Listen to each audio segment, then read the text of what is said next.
সালামু আলাইকুম প্রিয় শিক্ষক মণ্ডলীরা, অনেকদিন পর আবারও আপনাদের মাঝে শিক্ষকদের বেতনের প্রস্তাব মন্ত্রণালয়ে পাঠালো। মাউসি আমরা দেখতে পাচ্ছি ব্যাংকে যাবে বৃহস্পতিবারের মধ্যে। তো এবারের বেতনের সঙ্গে আমাদের বাড়ি ভাড়া 7.5% যোগ হচ্ছে, আপনারা সবাই জানেন। তো এখানে লিখেছে যে বেসরকারি স্কুল কলেজে কর্মরত এমপিওভুক্ত শিক্ষক কর্মচারীদের নভেম্বর মাসের বেতনের প্রস্তাব শিক্ষা মন্ত্রণালয়ে পাঠানো হয়েছে।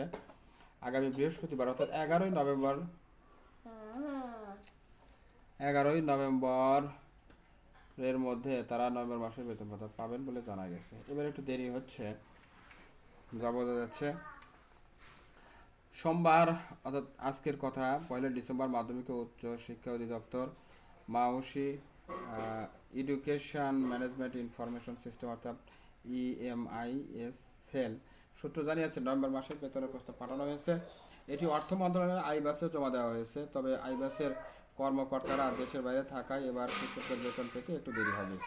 নাম অপ্রকাশিত রাখার শর্তে ইএমআইএস সেলের এক কর্মকর্তা দ্য ডেইলি ক্যাম্পাসকে বলেন, নভেম্বর 2025 মাসের বেতনের হিসাব মন্ত্রণালয়ে পাঠানো হয়েছে।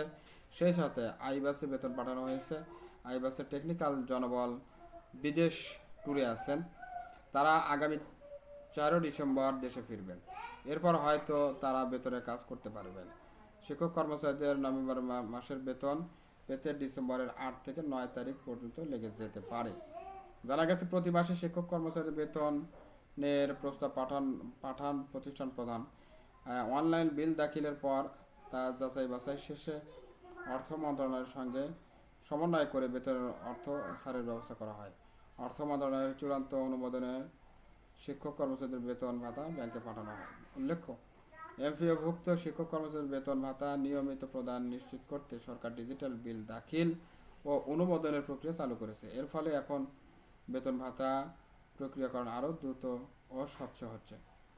তো শিক্ষক মন্ডলী আপনারা দেখতে পাচ্ছেন একটু সময় লাগবে। যারা ইএমএস সেলের কাজ করেন তারা বিদেশ ট্যুরে আছেন, যার কারণে একটু সময় লাগতেছে।